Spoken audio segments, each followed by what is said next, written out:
Il existe un pouvoir silencieux, plus précieux que l'or et plus rare que le courage, celui de se maîtriser soi-même.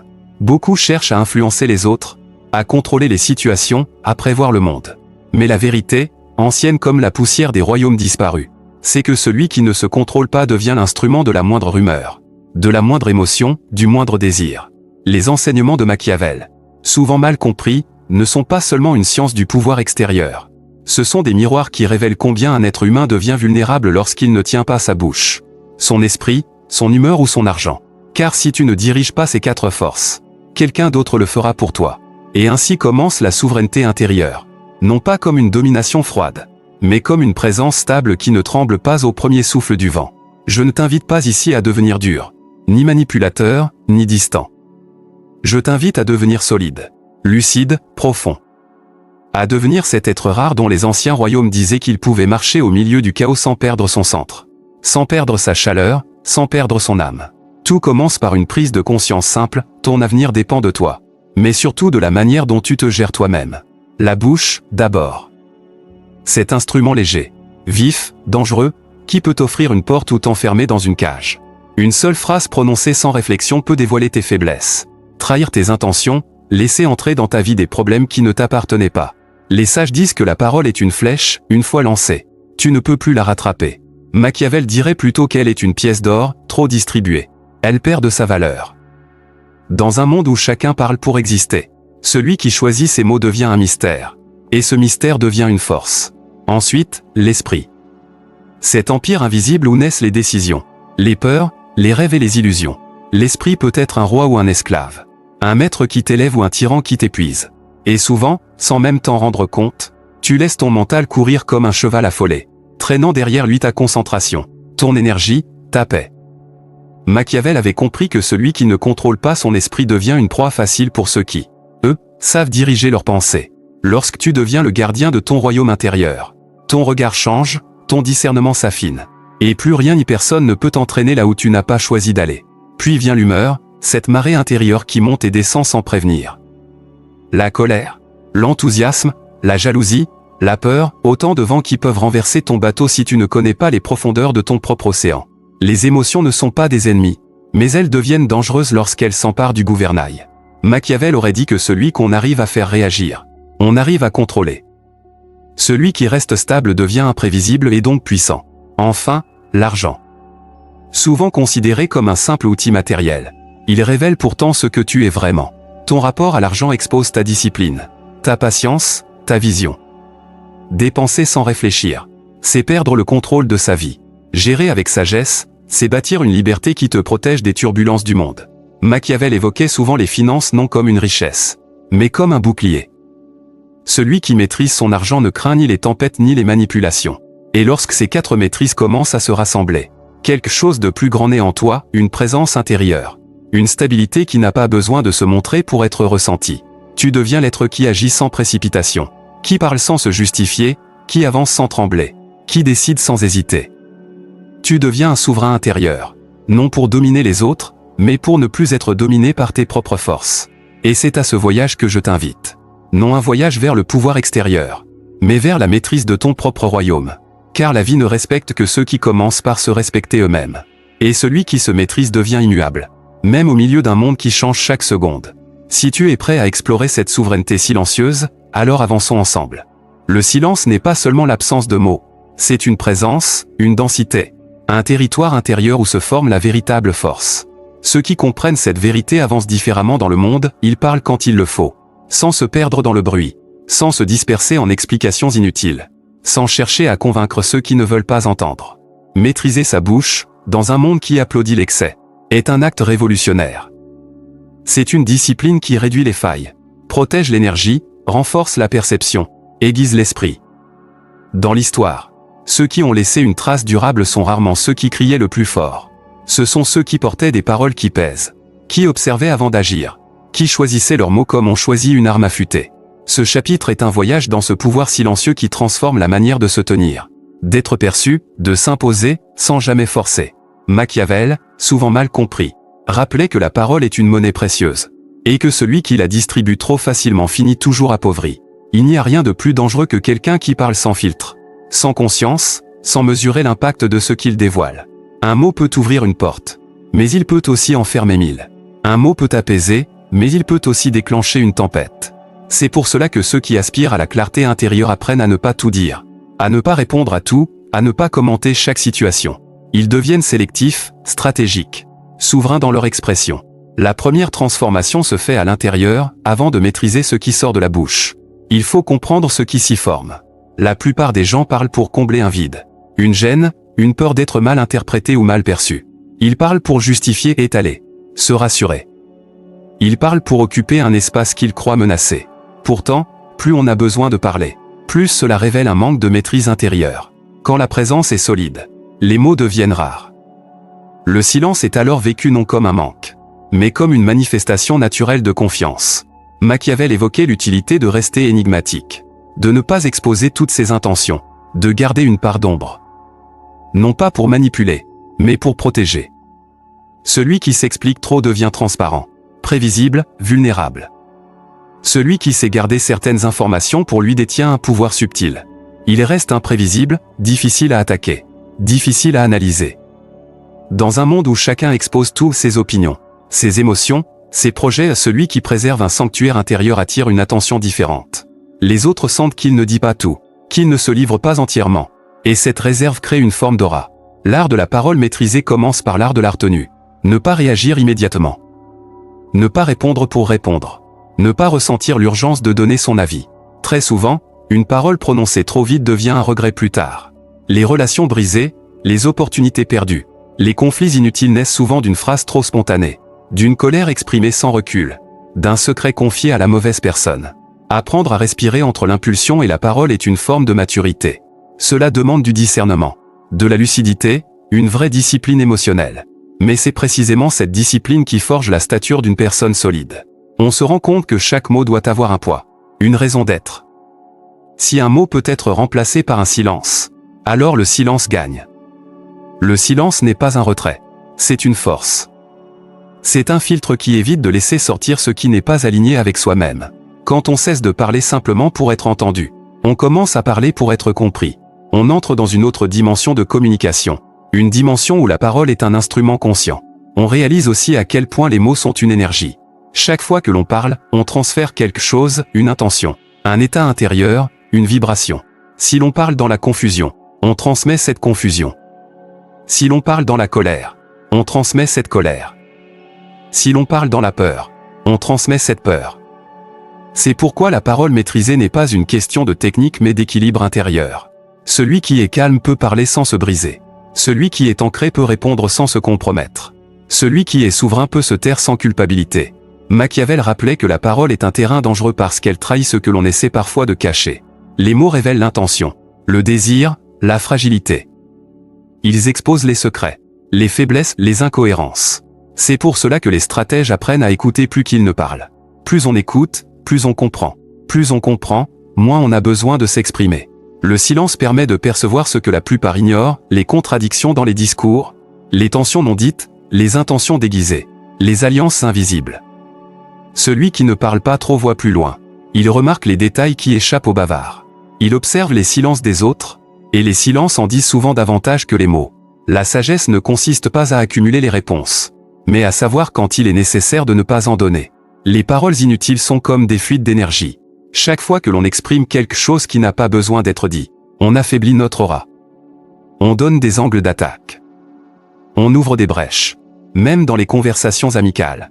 Les excès de confidence produisent parfois des retours inattendus, un secret mal transmis, une phrase sortie de son contexte, une confiance mal placée. Le silence protège.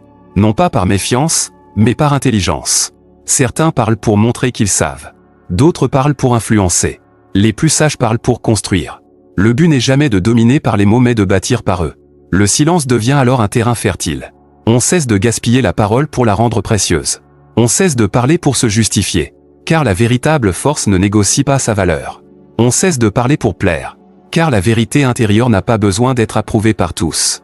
On cesse de parler pour séduire, car la présence authentique rayonne sans artifice. Cela ne signifie pas vivre dans le mutisme. Cela signifie parler avec intention. Dire moins, mais dire mieux. Une parole rare fait plus d'effet qu'un discours interminable. Une phrase bien posée peut renverser une salle, apaiser un conflit, inspirer un changement.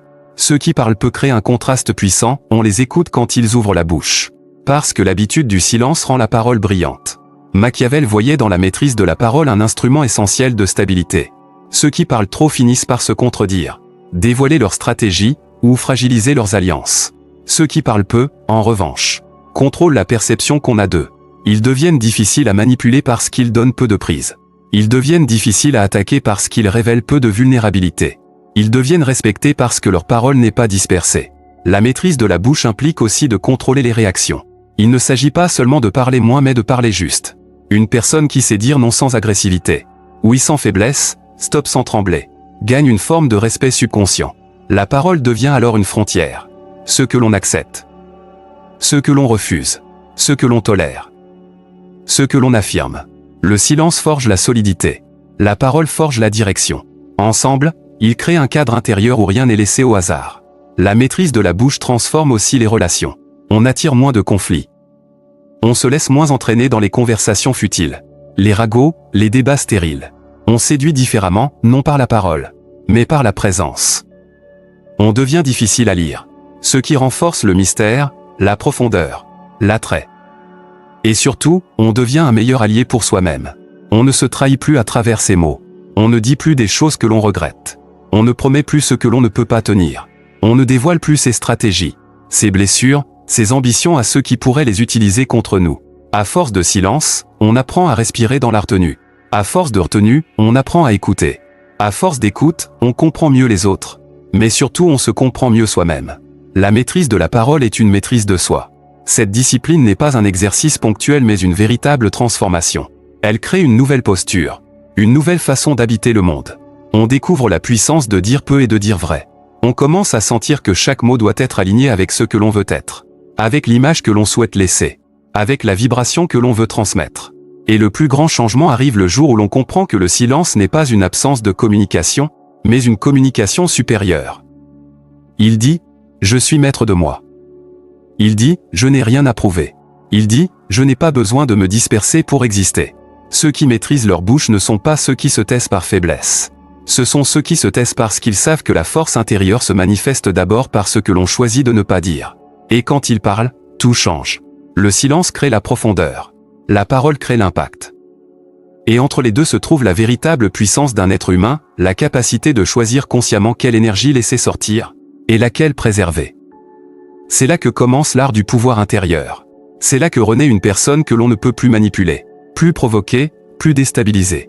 Une personne dont les mots pèsent, parce qu'ils viennent d'un esprit qui pèse. Une personne dont le silence impressionne, parce qu'il vient d'un cœur qui ne vacille plus. Une personne qui avance dans le monde avec une bouche maîtrisée. Un esprit clair et une force qui ne fait pas de bruit. C'est là que commence la vraie souveraineté. L'esprit humain est un royaume vaste, brillant, mais dangereusement instable. Il est capable de créer des visions grandioses comme de construire des prisons invisibles. Il peut être un allié lumineux ou un tyran impitoyable. Chaque jour, des milliers de pensées traversent ce territoire intérieur, des peurs déguisées en intuition, des projections imaginaires présentées comme des certitudes, des souvenirs qui se transforment en jugements, des illusions que l'on prend pour des vérités. Pour beaucoup, l'esprit fonctionne en roue libre, réagissant à tout, amplifiant tout, prenant chaque impression comme une réalité. Mais pour celui qui souhaite devenir souverain, la première mission est d'apprendre à observer ce royaume sans s'y perdre. Car tant que l'esprit gouverne seul, la personne devient son esclave. Mais lorsqu'on devient le gardien de son esprit, alors c'est l'esprit qui devient un serviteur puissant. C'est une transformation profonde, rarement enseignée, mais absolument déterminante. La plupart des gens ne vivent pas leur vie, ils vivent la réaction de leur esprit à la vie. Ils ne voient pas le monde, ils voient l'interprétation de leur mental. Ils ne souffrent pas des événements, ils souffrent des histoires que leur esprit construit autour de ces événements. L'esprit crée et détruit avec une rapidité effrayante. Une simple phrase qu'on entend peut devenir une blessure prolongée. Un souvenir peut être réarrangé par l'esprit jusqu'à devenir un poids écrasant. Une attente non satisfaite peut être transformée en drame. Une peur peut se faufiler, planter une graine. Et l'esprit l'arrosera jusqu'à en faire une forêt entière d'inquiétude. C'est ainsi que naissent les illusions, un mélange d'imagination et d'émotion que l'on prend pour une vérité objective. Et tant que l'on n'a pas vu ce mécanisme, on lui obéit sans même le savoir. Maîtriser son esprit commence par un geste simple mais radical, observer sans fusionner. Voir la pensée sans s'y identifier. Reconnaître qu'une pensée n'est qu'une apparence passagère. Une suggestion, un nuage dans le ciel mental. Ce n'est pas une loi, ce n'est pas une obligation, ce n'est même pas nécessairement vrai. C'est un mouvement intérieur. Rien de plus. Celui qui comprend cela cesse immédiatement d'être le jouet de son mental. Il devient un témoin. Et le témoin est libre. Cette liberté intérieure change tout, elle transforme les réactions en choix, les impulsions en discernement, les illusions en clarté. L'esprit n'est plus un ennemi à combattre, mais un phénomène à comprendre. Car un esprit compris devient un esprit calmé. Lorsque l'on cesse de se laisser happer par chaque pensée, l'espace intérieur grandit. Il y a plus de distance, plus d'air, plus de silence. Le chaos mental commence à perdre de sa force. Les projections futures qui faisaient peur deviennent visibles comme de simples constructions imaginaires. Les regrets passés cessent d'empoisonner le présent. Les émotions deviennent plus fluides, moins lourdes. Et dans cet espace, quelque chose d'essentiel se produit, l'intention se clarifie. Car l'esprit brouillé ne peut pas orienter la vie. Les pensées désordonnées créent une existence désordonnée. Une personne qui ne sait pas ce qu'elle veut laisse les circonstances, les peurs, les autres choisir à sa place. C'est pour cela que la souveraineté commence par la clarté. Une intention claire agit comme une étoile fixe, même si les pensées turbulentes essaient de détourner la route. La direction reste stable. Machiavel, dans son approche stratégique, rappelait l'importance de penser comme un souverain même avant d'en avoir le titre. Cela signifie que la maîtrise de l'esprit n'est pas une quête mystique, mais une question de lucidité et de pouvoir. Celui qui veut diriger son existence doit d'abord apprendre à diriger son mental. Il doit apprendre à voir les pensées comme des messagers, non comme des ordres. Certaines pensées méritent d'être accueillies, analysées, utilisées. D'autres doivent être ignorées, car elles ne sont que le bruit du passé ou la peur de l'avenir. L'esprit n'est pas toujours un bon conseiller. Il répète souvent les conditionnements, les blessures, les influences extérieures. Il aime amplifier les menaces, exagérer les risques, inventer des scénarios catastrophiques. Et pourtant, la plupart des gens le prennent au sérieux. Ils accordent à chaque pensée la même valeur. Ils laissent la peur leur dicter la prudence excessive. Ils laissent l'orgueil leur dicter des réactions impulsives. Ils laissent le doute les empêcher d'agir. L'esprit, laissé sans surveillance, devient un mauvais roi. Il règne par la peur, par le jugement, par l'exagération. Il fabrique des chaînes. Il emprisonne dans des habitudes mentales qui empêchent la croissance. C'est pour cela qu'il faut devenir son gardien, son régulateur, son guide. Apprendre à penser en stratège. Penser en stratège ne signifie pas manipuler ou calculer froidement. Cela signifie penser avec hauteur. Ne pas être avalé par la première émotion venue. Ne pas confondre sensation et vérité. Ne pas décider sous la pression intérieure. Celui qui pense en stratège comprend qu'une pensée n'est qu'une donnée parmi d'autres. Qu'il faut parfois attendre avant d'agir. Laisser les émotions se déposer. Clarifier les enjeux, séparer l'essentiel du superflu. Penser en stratège, c'est observer le mouvement mental sans le laisser diriger. C'est agir avec intention, non avec impulsion. C'est choisir son chemin en fonction d'un but, et non en fonction d'une peur. L'esprit devient alors un instrument au service de la vision. Cela demande une forme de méditation, mais pas nécessairement celle qu'on imagine. Méditer ne signifie pas s'asseoir en silence pendant des heures, les yeux fermés, en cherchant à faire disparaître les pensées. Méditer signifie voir clairement. C'est une attitude. Une façon d'être présent à l'esprit sans se laisser absorber par lui. On peut méditer en marchant, en observant, en respirant, en parlant même. Méditer, c'est être conscient. Conscient du mouvement intérieur. Conscient du climat mental. Conscient de ce qui se passe en soi. À partir du moment où l'on peut dire « ceci est une pensée »,« ceci est une réaction »,« ceci est une peur »,« ceci est un souvenir »,« ceci est une projection », alors on n'est plus pris dedans. On regarde. On comprend. On choisit. Cette capacité transforme la vie. Elle donne la sensation étonnante d'avoir allumé une lumière dans une pièce où l'on marchait depuis des années dans le noir. On réalise que les peurs étaient souvent imaginaires, que les blessures n'étaient que des histoires prolongées, que les doutes étaient des échos d'un passé révolu.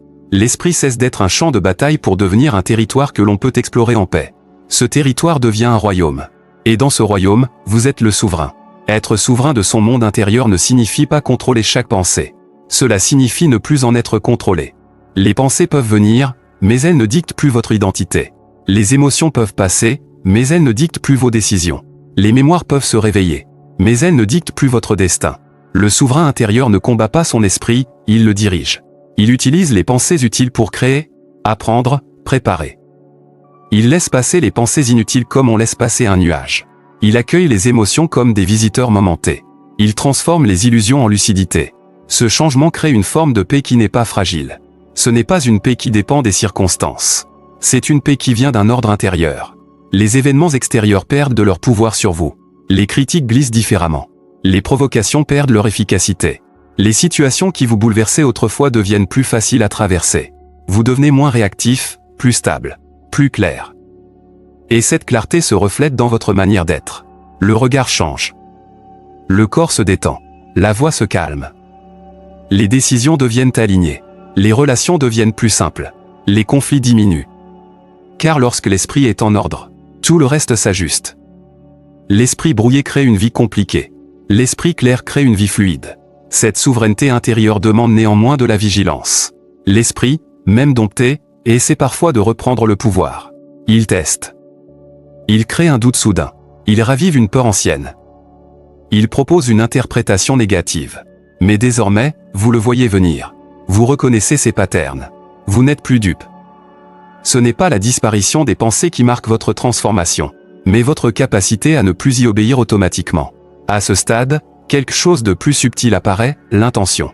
Une intention claire est comme une direction intérieure qui stabilise l'esprit. Sans intention, l'esprit erre, se disperse, se perd dans des pensées anthropiques. Avec une intention, il devient un instrument de précision. L'intention n'est pas un souhait. Ce n'est pas un vœu naïf. C'est une force intérieure. Une commande. Une orientation.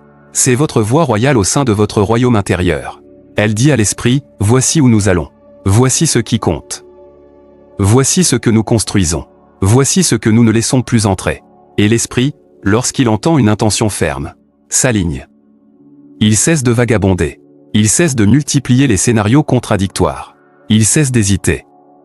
La souveraineté intérieure ne consiste donc pas à vider l'esprit, mais à lui donner une direction. Tout comme un royaume s'effondre sans un leader clair, l'esprit se perd sans une intention forte. Cette intention devient un axe, une flèche dans la brume, une racine dans les tempêtes. Elle permet de traverser les défis avec moins de confusion. Elle permet de résister aux manipulations. Elle permet de rester fidèle à soi-même même dans le bruit, même dans les tensions, même dans le désordre extérieur. L'esprit maîtrisé est l'arme la plus puissante qu'un être humain puisse développer. C'est lui qui décide de la qualité de notre vie. C'est lui qui colore les expériences, renforce les forces, dissout les faiblesses.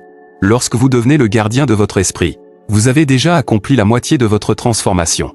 La maîtrise de l'esprit rend possible tout le reste, le calme, la sagesse, la stratégie, la confiance, l'aura, la présence. Sans cette maîtrise, tout vacille. Avec elle, tout s'élève. Vous devenez un être entier, aligné, souverain.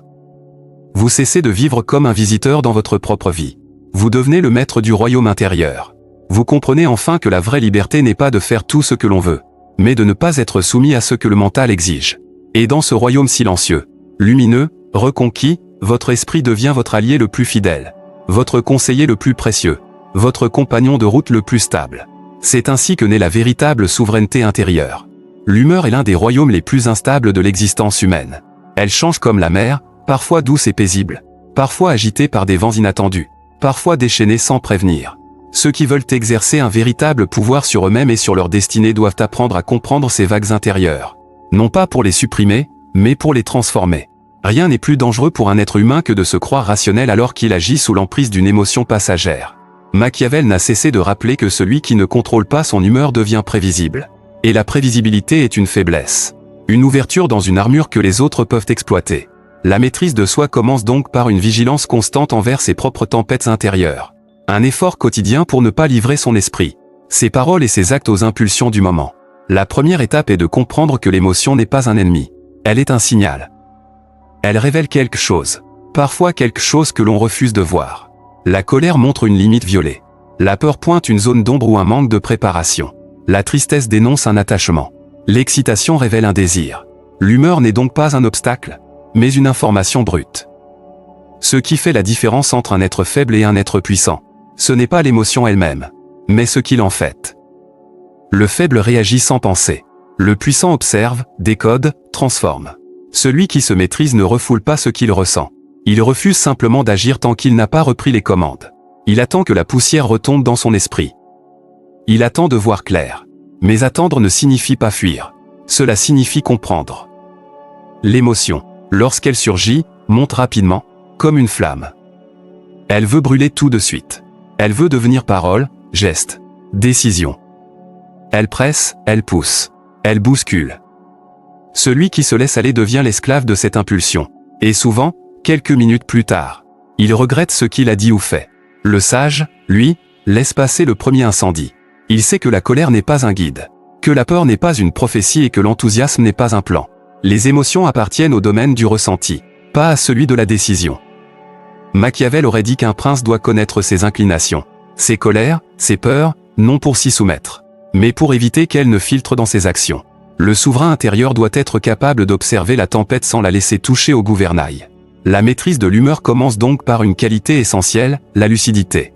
Cette lucidité consiste à reconnaître ce que l'on ressent au moment même où cela se produit. Beaucoup vivent sans conscience de leur propre agitation intérieure. Ils sentent une tension, une lourdeur, une irritation, sans prendre le temps de s'arrêter pour se demander « Pourquoi ? D'où cela vient-il ? Quelle pensée ou quel événement a déclenché cela ?»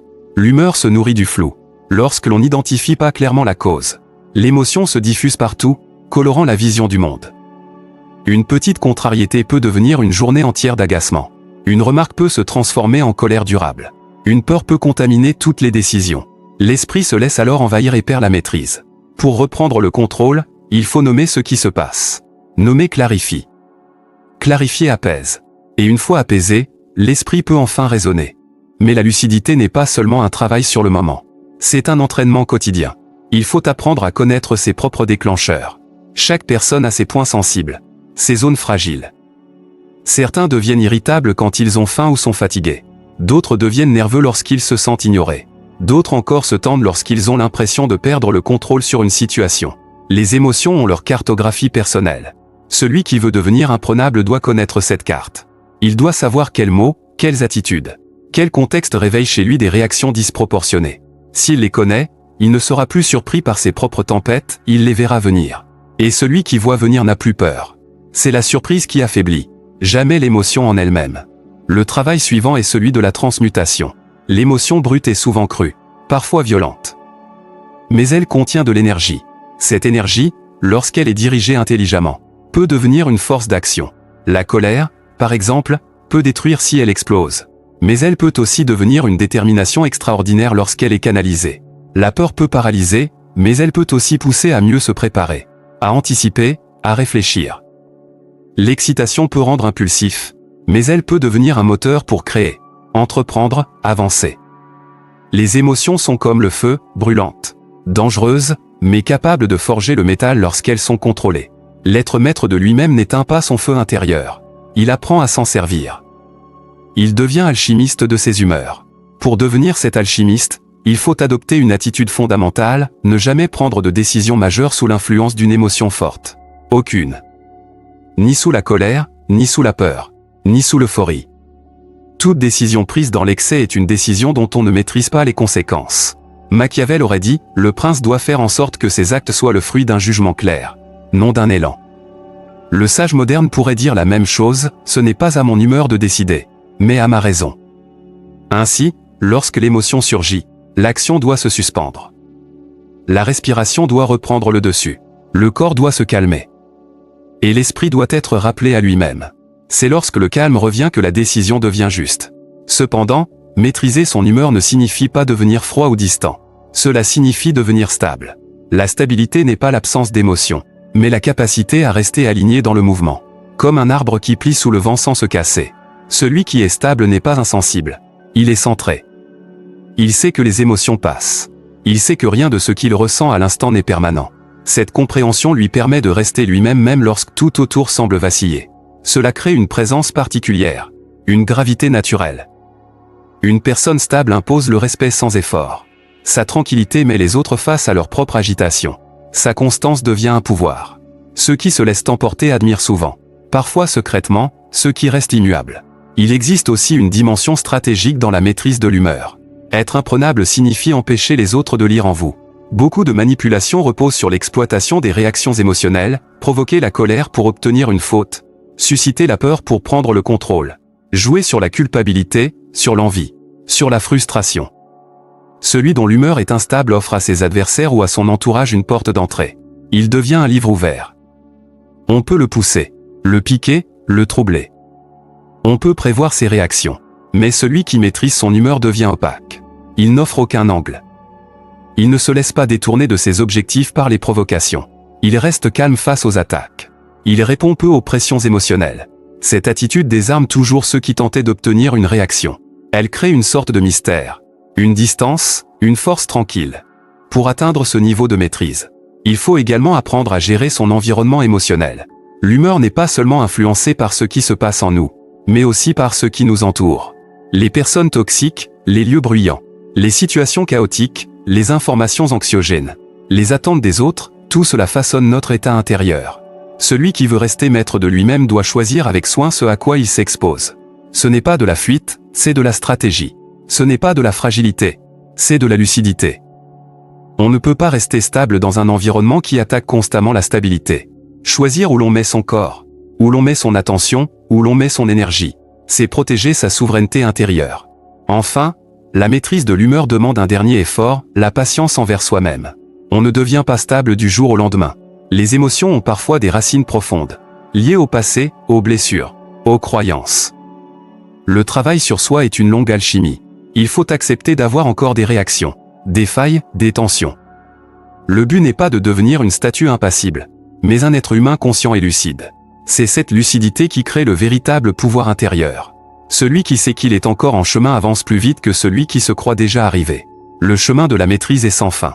Chaque jour offre une nouvelle occasion d'observer, de comprendre, d'ajuster.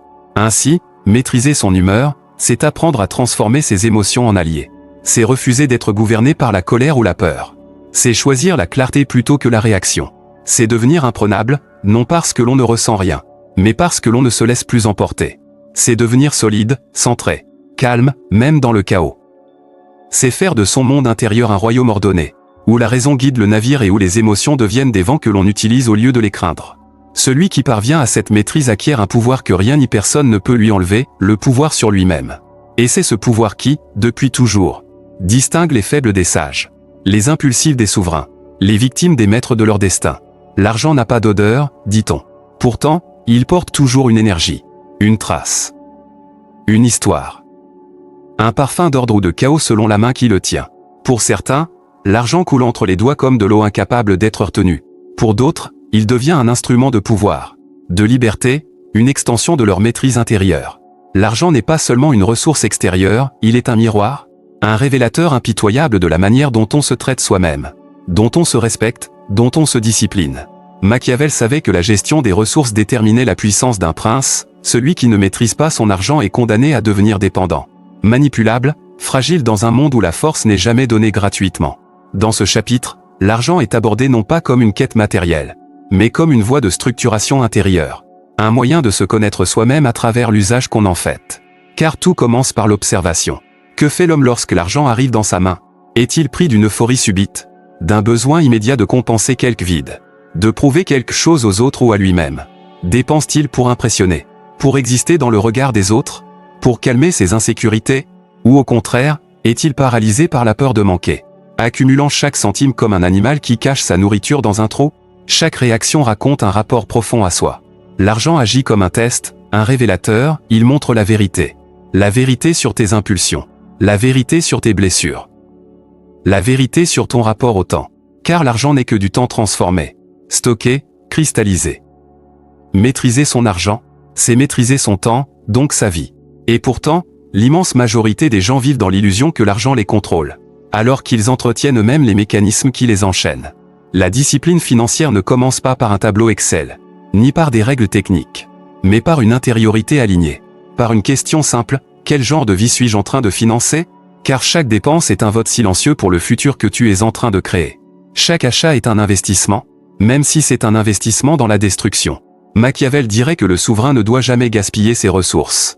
Car un souverain qui se disperse, qui s'épuise, qui nourrit ses caprices, devient vulnérable face aux forces extérieures qui cherchent naturellement à prendre l'avantage. Or dans le monde moderne, les forces qui t'affaiblissent sont nombreuses: le marketing, la comparaison sociale, l'envie, la frustration, l'urgence, l'ennui, le besoin d'être validé. Celui qui ne maîtrise pas son argent se retrouve gouverné par toutes ces pressions invisibles. L'argent devient une fuite permanente, un moyen de combler des trous intérieurs au lieu de construire des fondations solides.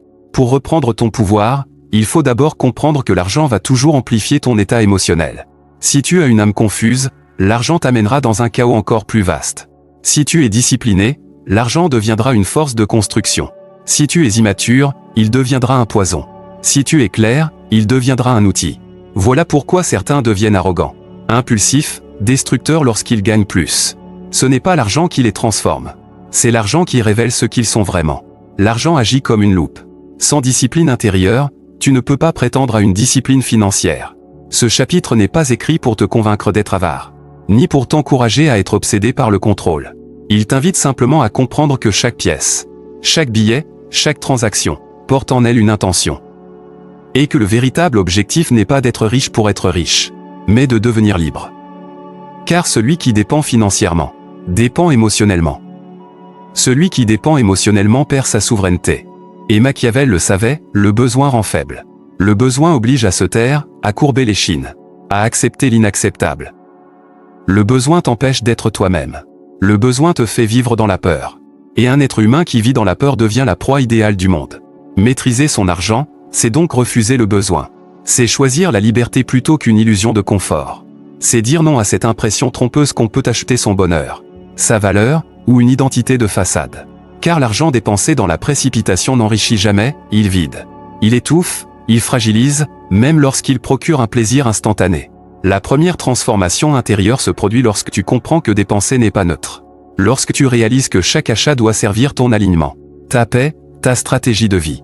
Alors tu arrêtes naturellement d'acheter pour fuir. Tu commences à acheter pour construire. Et ton rapport à l'argent change. Tu deviens plus calme, plus lucide, moins réactif. Tu n'achètes plus pour te prouver quelque chose. Tu n'achètes plus pour paraître.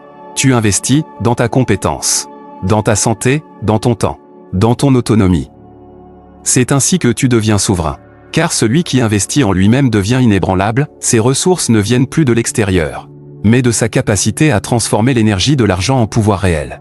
Et ce pouvoir n'est pas un pouvoir sur les autres, mais sur soi. La stratégie financière commence alors. Elle n'est pas complexe, elle n'a besoin ni de courbes, ni de graphiques. Elle consiste à te poser la question que Machiavel aurait posée à n'importe quel dirigeant, qu'est-ce que tu prépares? Car l'argent est un outil de préparation. Une armure contre les coups imprévus.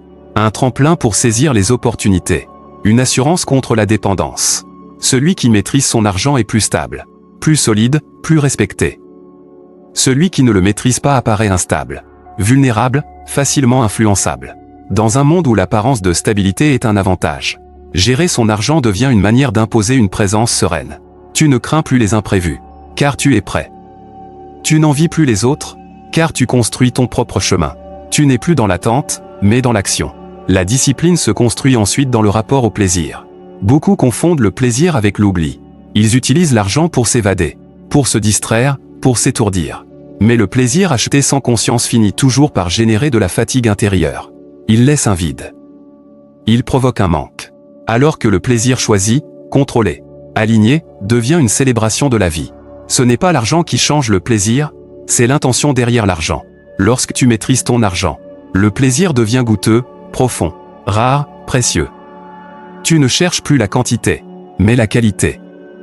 Tu ne cherches plus l'excès, mais la justesse. Et ton rapport au monde change, car tu deviens moins dépendant, moins accro à la stimulation extérieure. La transformation financière ne s'arrête pas là. Elle se poursuit dans la capacité à dire non. Dire non à l'achat impulsif. Dire non au besoin de prouver. Dire non à l'urgence de paraître. Dire non au piège de l'imitation. Parce que les gens dépensent souvent non pas pour eux-mêmes, mais pour ressembler à un modèle qui ne leur appartient pas.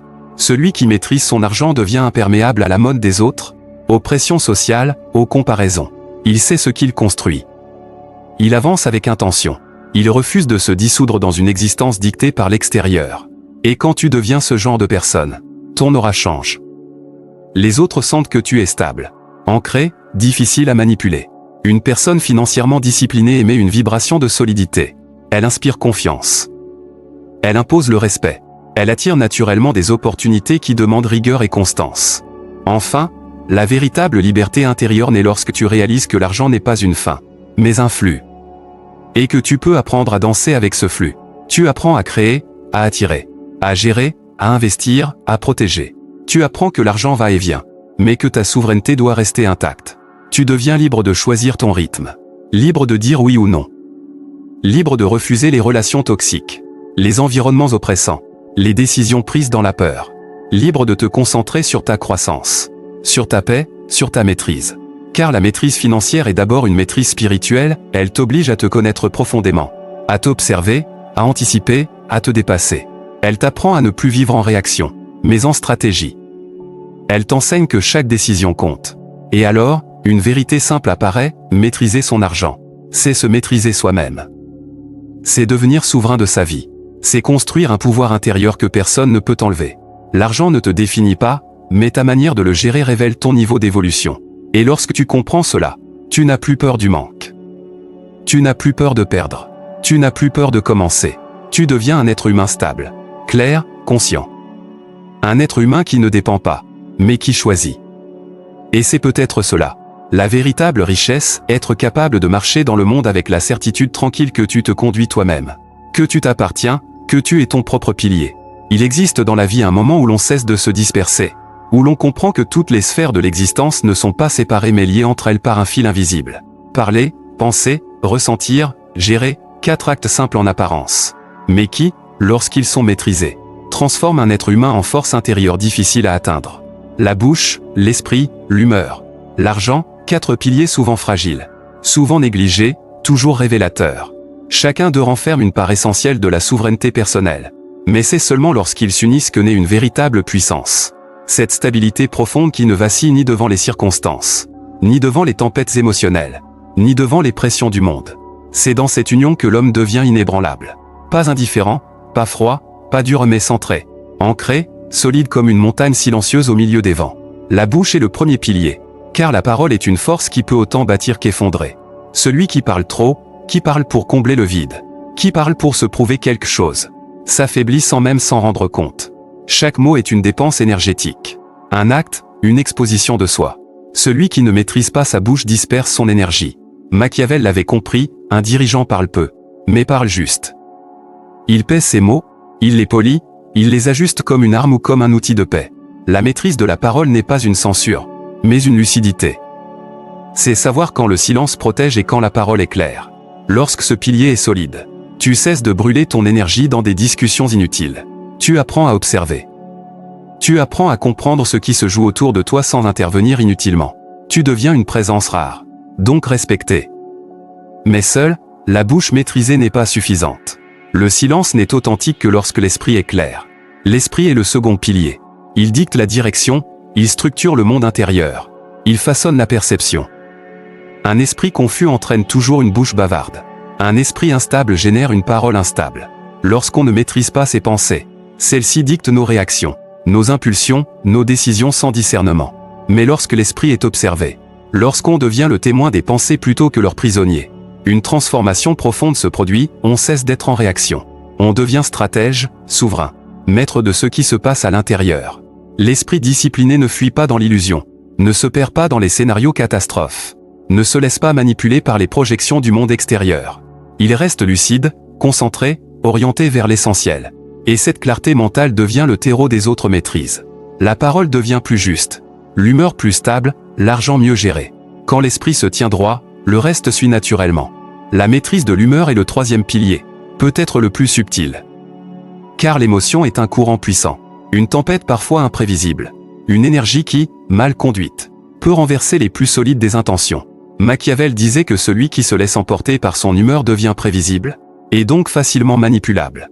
Celui qui réagit sous la colère, la peur ou l'euphorie perd sa lucidité, expose ses failles, dévoile ses points faibles. Mais celui qui comprend son émotion, qui la regarde, qui respire avec elle, qui la transmute, devient impénétrable. Ce n'est pas qu'il ne ressent plus, au contraire, il ressent autrement. Il ressent sans se dissoudre dans l'émotion. Il laisse l'émotion traverser sa poitrine sans la laisser diriger ses actes. Cette stabilité émotionnelle est une force rare dans un monde où les gens réagissent à tout le temps. Lorsque tu maîtrises ton humeur, tu deviens imprévisible, non pas dans le chaos, mais dans la paix. Personne ne peut anticiper tes réactions, car tu ne réagis plus, tu choisis. Tu deviens un roc intérieur que rien ne bouscule totalement. Enfin, l'argent représente le quatrième pilier. Non pas comme une obsession matérielle, mais comme une extension de ta discipline intérieure. L'argent révèle ton rapport au monde, ta capacité à planifier, à résister. à t'autodiscipliner, à construire. Celui qui maîtrise son argent se libère du besoin, donc de la manipulation. Celui qui le gaspille nourrit un vide intérieur qui ne fera que grandir. L'argent est une énergie fluide, un outil qui s'aligne avec ta maturité émotionnelle et mentale. Il te permet de choisir, de refuser, de te protéger. Il te donne un socle, une marge de manœuvre, un espace pour respirer. Lorsque tu maîtrises ton argent, tu maîtrises ton futur. Et cette maîtrise devient un élément essentiel de ta souveraineté. Mais l'argent seul ne suffit pas. Sans la maîtrise de la bouche, de l'esprit et de l'humeur, l'argent devient un instrument de fuite ou une illusion de pouvoir.